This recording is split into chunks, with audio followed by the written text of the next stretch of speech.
بادشاہ کو درویش کی ایک خوبصورت نصیحت۔ پرانے وقتوں کی بات ہے کہ ایک ملک میں ایک بادشاہ حکومت کرتا تھا۔ خوشحالی کے دن تھے۔ ایک دن بادشاہ کی ملاقات ایک درویش بزرگ سے ہوئی۔ بزرگ بہت ہی نیک اور پرہیزگار تھا۔ بادشاہ ان سے بہت عزت سے پیش آیا اور ملاقات کے آخر میں ان سے فرمائش کی کہ مجھے کوئی ایسی چیز، تعویذ، وظیفہ وغیرہ لکھ دیں جو انتہائی مشکل وقت میں میرے کام آئے۔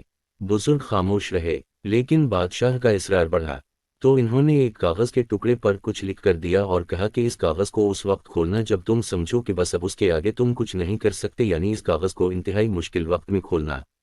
قدرت کا کرنا ایسا ہوا کہ کچھ ہی ایسے بعد اس ملک پر حملہ ہو گیا اور دشمن کی فوج نے بادشاہ کی فوج کو الٹ پلٹ کر رکھ دیا۔ بادشاہ کو اپنی جان کے لالے پڑ گئے اور وہ بھاگ کر کسی جنگل کے غار میں چھپ گیا۔ دشمن کی فوجیں اس کے پیچھے تھی اور وہ تھک کر اپنی موت کا انتظار کر رہا تھا۔ پھر اچانک اس کے ذہن میں درویش بابا کا دیا ہوا کاغذ یاد آیا۔ اس نے اپنی جیبیں ٹٹولی تو وہ کاغذ خوش قسمتی سے اس کے پاس ہی تھا۔ سپاہیوں کے جوتوں کی آہٹ اس کے قریب آتی سنائی دے رہی تھی۔ اب اس کے پاس کاغذ کھولنے کے سوا کوئی چارہ نہیں تھا۔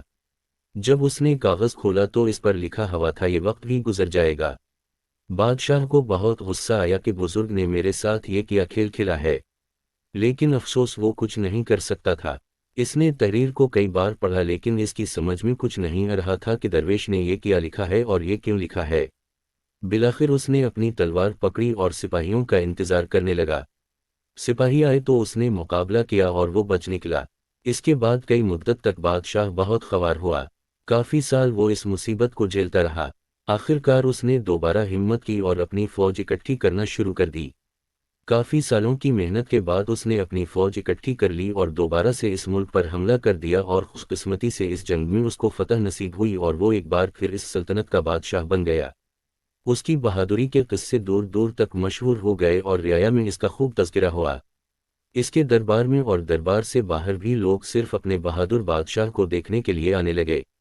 اتنا بول بالا دیکھ کر بادشاہ کے دل میں غرور پیدا ہوا اور وہ اپنی شجاعت پر اور سلطنت پر تھوڑا مغرور ہوا ہی تھا کہ اچانک اس کے دل میں بزرگ کا لکھا ہوا فقرہ یاد آیا کہ یہ وقت بھی گزر جائے گا۔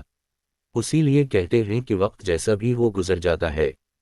ہمیں چاہیے کہ ہم مشکل وقت میں صبر کا دامن اپنے ہاتھ سے نہ چھوڑیں اور اپنے اچھے وقت میں اپنے آپ کو تکبر سے بچائیں، کیونکہ وقت جیسا بھی ہو، اچھا ہو یا برا ہو، گزر جاتا ہے۔